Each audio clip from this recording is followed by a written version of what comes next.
Yeah, welcome to round 4. So it's Inigo and Jörg here again. So we are looking over the match against bobovic, and bobovic is usually playing Death in Texas, and the opponent reveals Yorion as a companion. So which cards do Typically a you good prefer? matchup. Which cards And do you another, prefer to have in the opening hand against a Yorion uh, deck? yeah, so I have a very strong opinion on this matchup. I think there are two types of hands. We have hands that rely on drawing cards with Glimpse and Vision Symbiote.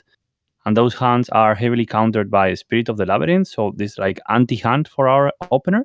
And then we have fast mana hands, for example, with Cradle or with Reclaimer, who can protect the Cradle or get a fast Cradle too into a natural order kill. And those hands can be punished by multiple Wastelands or multiple Ports hands. So I think this matchup is on a big part how our hand aligns to our opponent's hand, and that will define the game most of the time, in my opinion.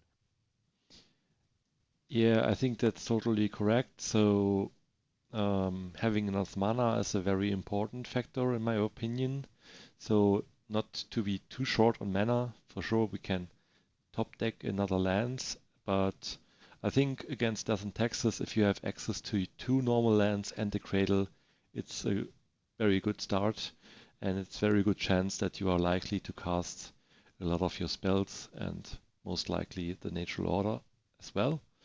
But sequencing is also relevant in this case, I would say, um, especially if you expect the opponent can have a Resident port, then I think we should delay the GS Cradle as long as possible. Totally Sometimes agree. we need Yes. to play it into it to get very ahead on the board, because that's also very relevant. If you are really ahead on board, then all of your natural orders are lethal already.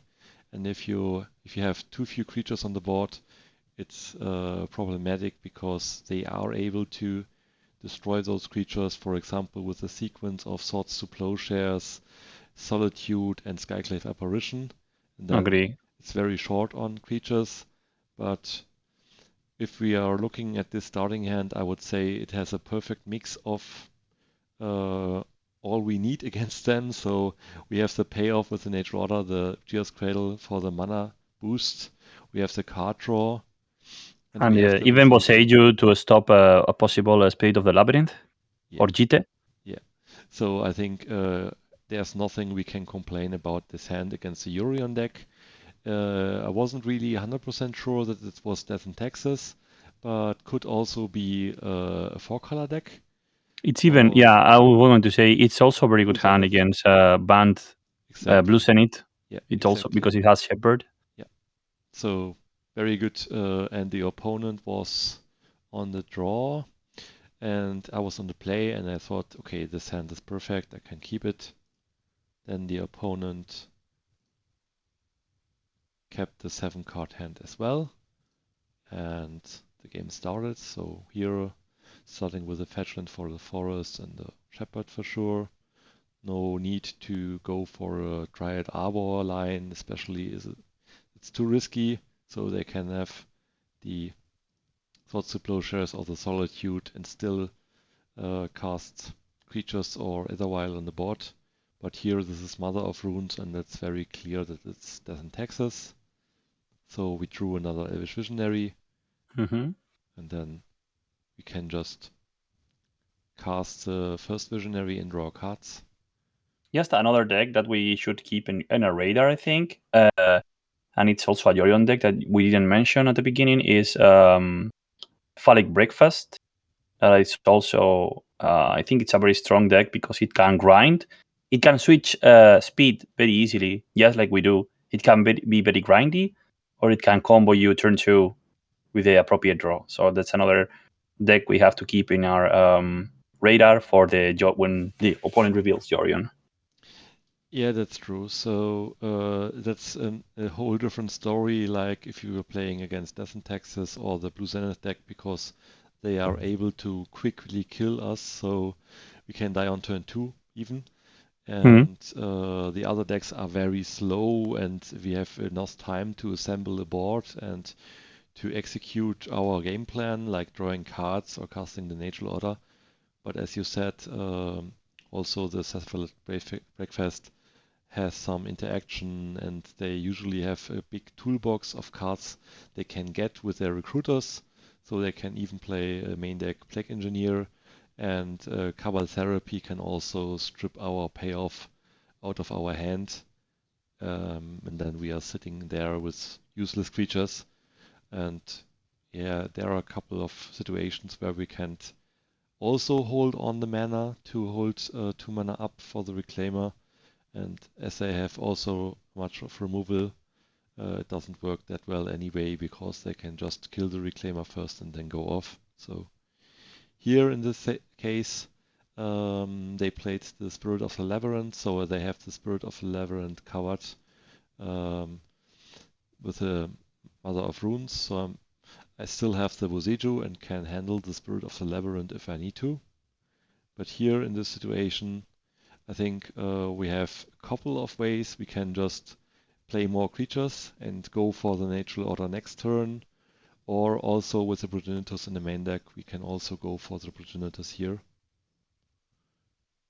Yeah, I think personally I would probably attempt to kill the spirit just in case. You mentioned that it was problematic if we let our opponent go too wide on board because they can usually maybe cast a plow or an solitude from the hand at any point, even targeting our crater hoof.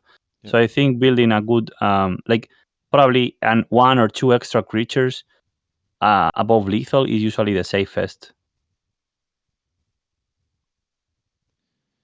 that makes sense. And that was also the reason why I didn't really like to go for the Craterhoof plan in this place.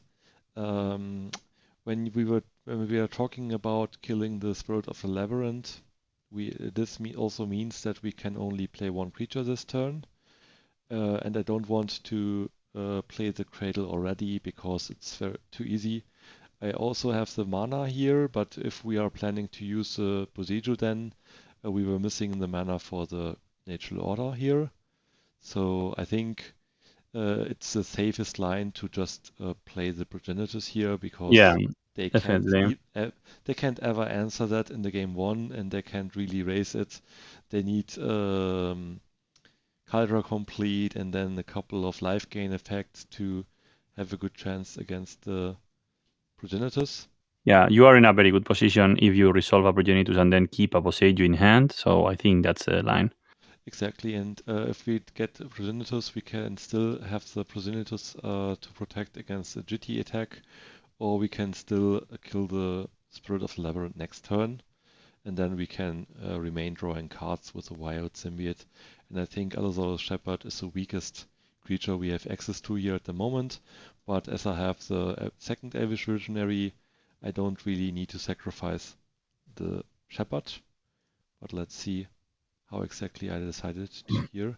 But here exactly I played the Wirewood Symbiote, and then should sacrifice the Elvish Visionary, and here is the Progenitus. So I think there are a lot of ways where it can go wrong if you are not able to get the Progenitus because it isn't in the main deck, and you have to go for the Craterhoof route.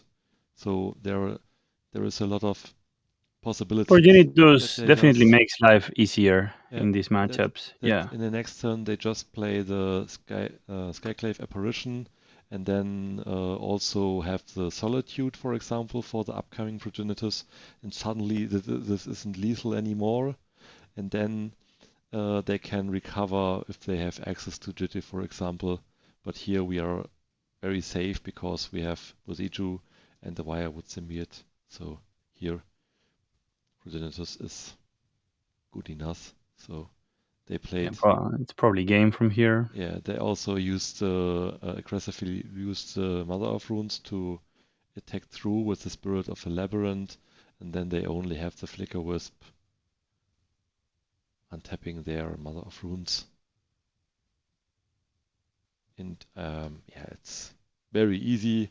Just need to attack twice with a Progenitus, and in the next turn, here is a possibility to cast the Elvish Visionary, and then with a trigger on the stack, just destroy the Spirit of the Labyrinth. This has the advantage that you get additional mana with the Cradle, because it is already in play. But I didn't really feel the need, and I didn't really had a reason to give the opponent an additional land, because the Spirit of the Labyrinth didn't even matter in this Yeah, I totally case. agree. We just keep making land drops and attacking with Progenitus. If they somehow answer it, we can just Yeah. break the lock with the spirit and draw a lot of cards. Yeah, yeah, you never know. So I don't think that the addition of the Elvish Visionary helps here in the situation. Otherwise, if they somehow play like Council Judgment or Cataclysm in the main deck, which is super unlikely, but not uh, impossible, so then also the Elthor Shepherd could be mattering. Then the additional elf which can attack.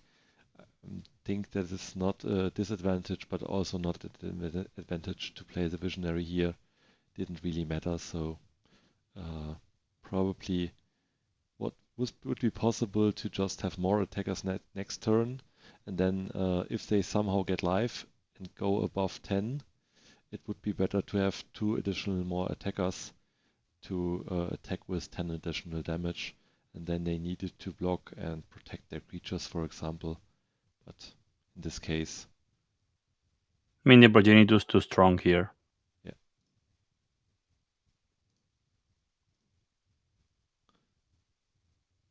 So, were there any additional things you wanted to mention for the first game? Sorry, I just closed the window already. No. I'm curious how you sideboard because I have a personal preference on the sideboarding too.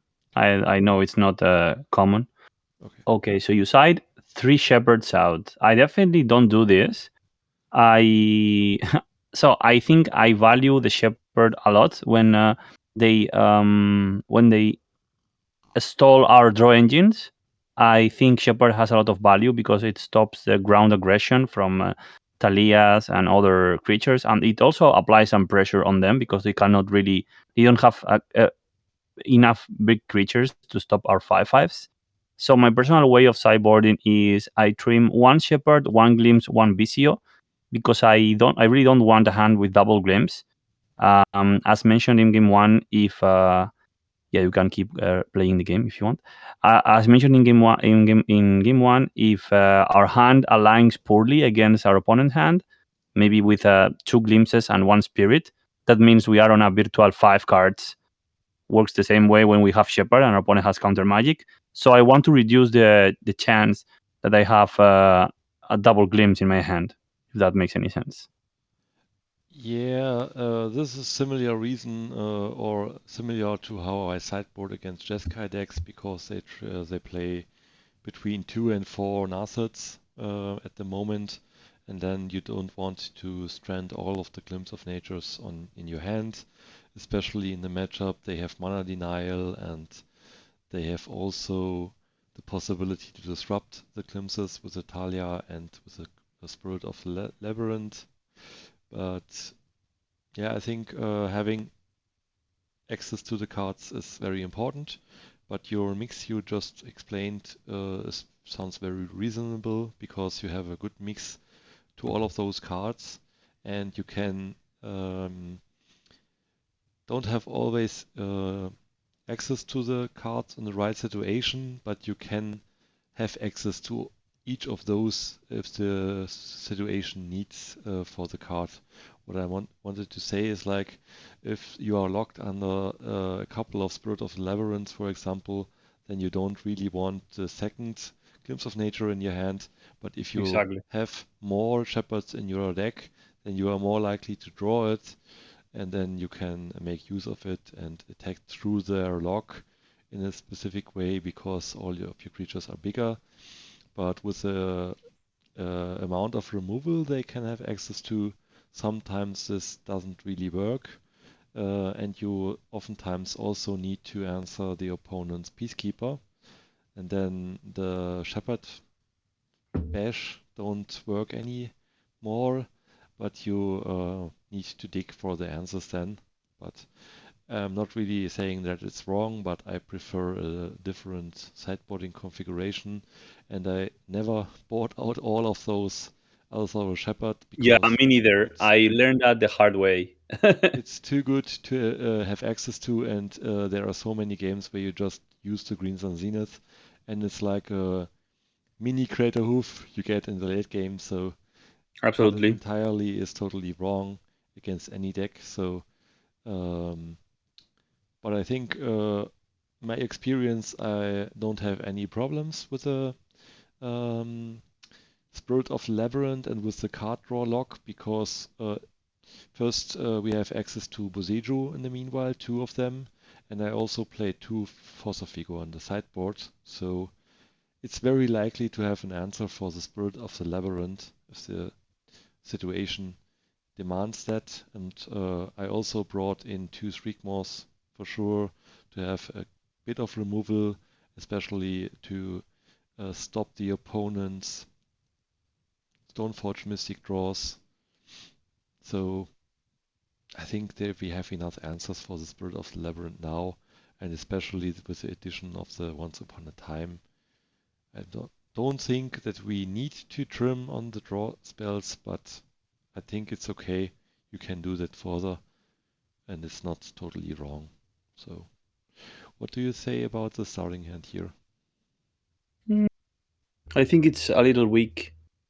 Um, we have Greater Hoof in hand, and Distant Access is known for taxing our mana via Wasteland and Port, so probably it's going to be a while until we can cast the Crater Hoof.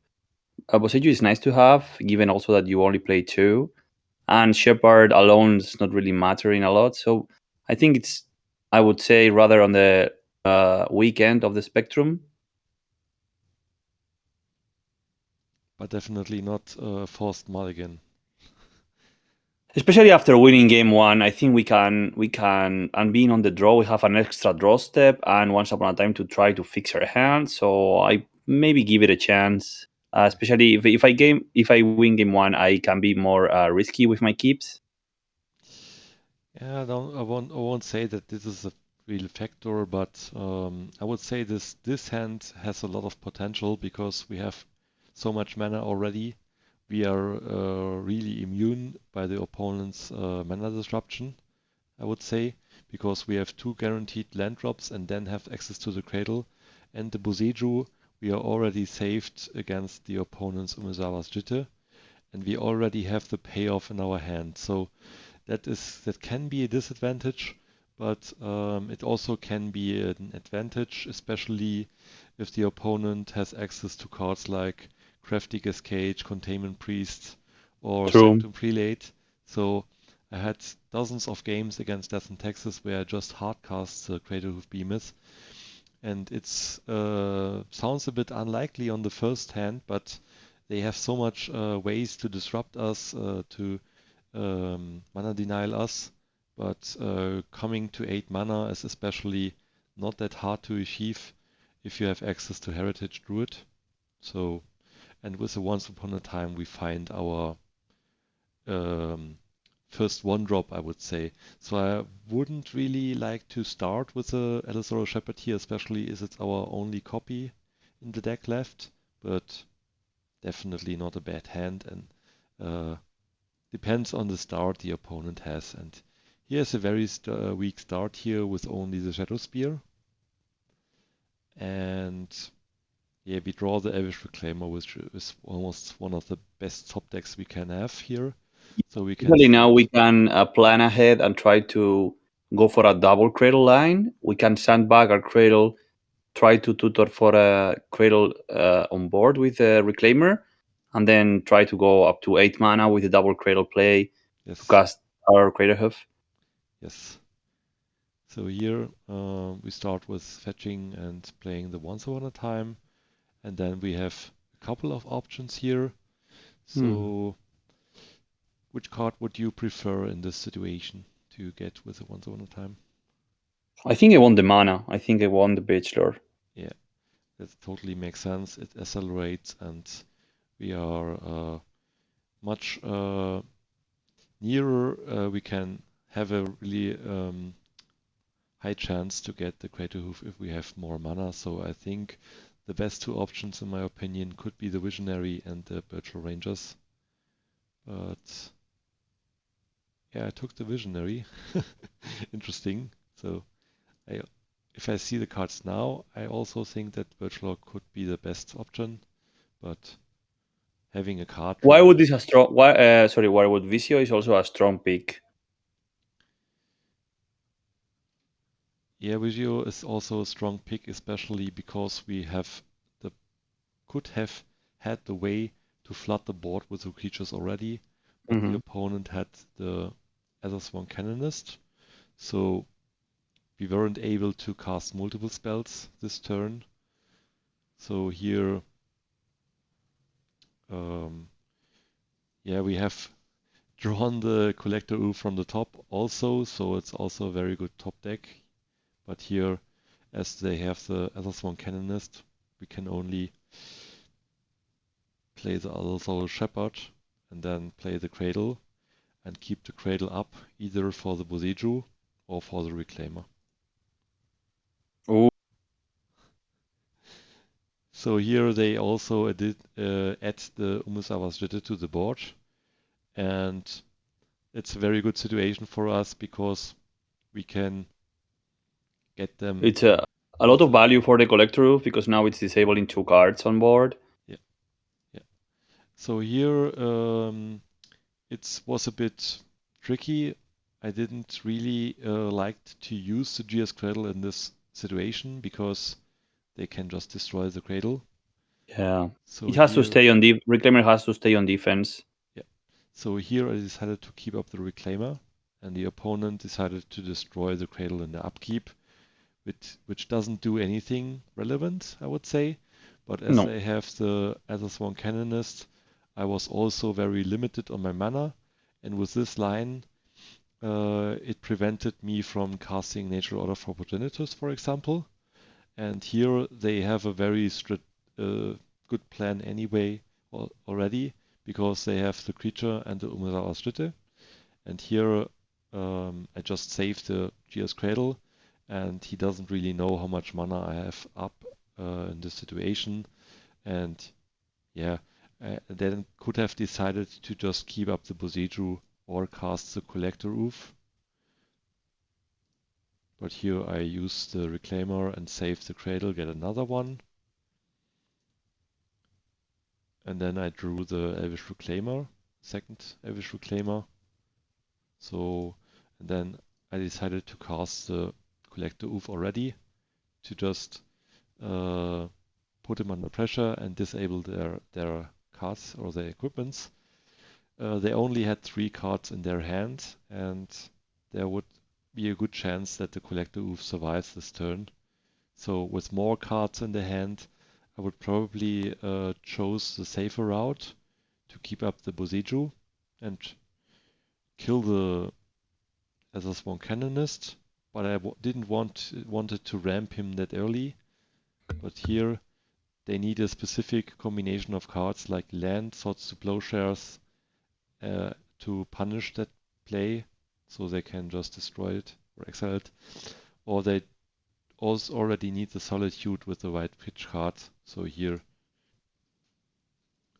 I think both ways are possible. And now, now you see they add Diggers to the cage hitter board also, so they have a really disrupting draw and aren't able to remove my creatures. So this is very problematic, I would say, for the Death and Texas player. They are not really locking me out that much. So here, okay, here they are covering the Nature Order and the Green Sun Zenith, and here they are covering the Glimpse of Nature draws. So they are locking me a bit, but in this situation, it's very good to have access to the shepherd, I would say. Hmm. So Yes. as you explained, it's like the third way to win the game, and we don't even need to do anything else than that. So we can only... Okay, here is interesting. So here I also had different possibilities. I could have used the Buseju now to cast the Reclaimer, or even a glimpse into Reclaimer, or destroy it first and then glimpse and draw multiple cards. But I didn't Yep. really need it to ramp him in this situation. Yeah, So they have a board that is very. They want to lock us out of the game, but we have the key card here, which is Boseiju hitting all their key cards, and it just makes sense to progress the board and keep the Reclaimer up to protect the cradle again. And as we see here, it comes up. yeah, So I think it's the safest line. yeah, having more information before we use Buseju is totally important because if we choose to destroy, for example, like the SS1 Canonist, there could be a way that the Jitty takes over the game.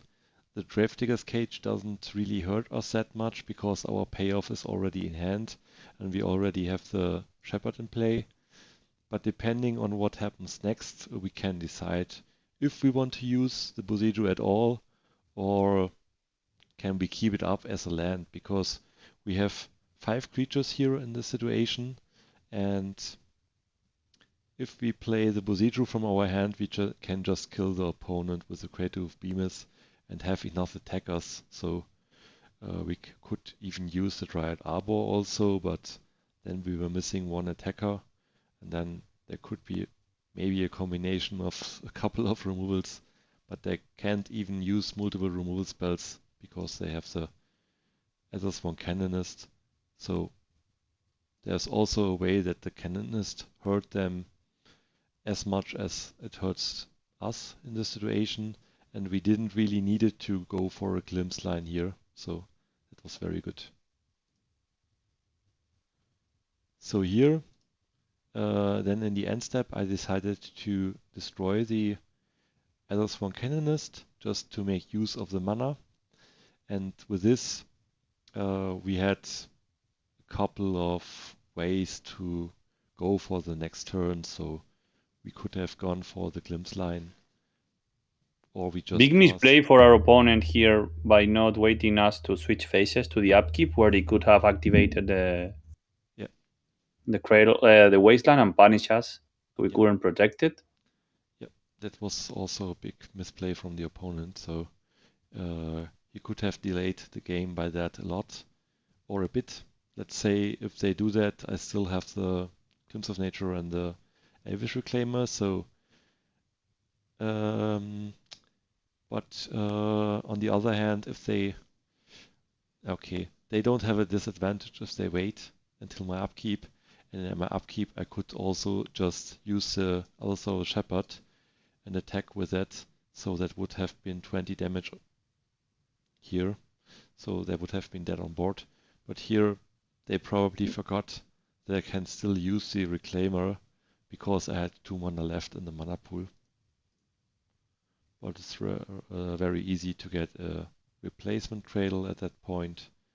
And then they just realized that they punted that and they were already dead on board because this was 17, 19, and 20 damage.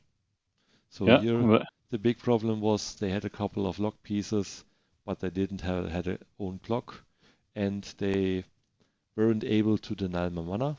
So yeah, and very good that I had the Collector Roof to just yeah. Again, shut off for the... anybody who is picking up the Reclaimer version, this is a very good example how Reclaimer is very good at protecting our lands, as Kyrian Ranger was in the past with the forests.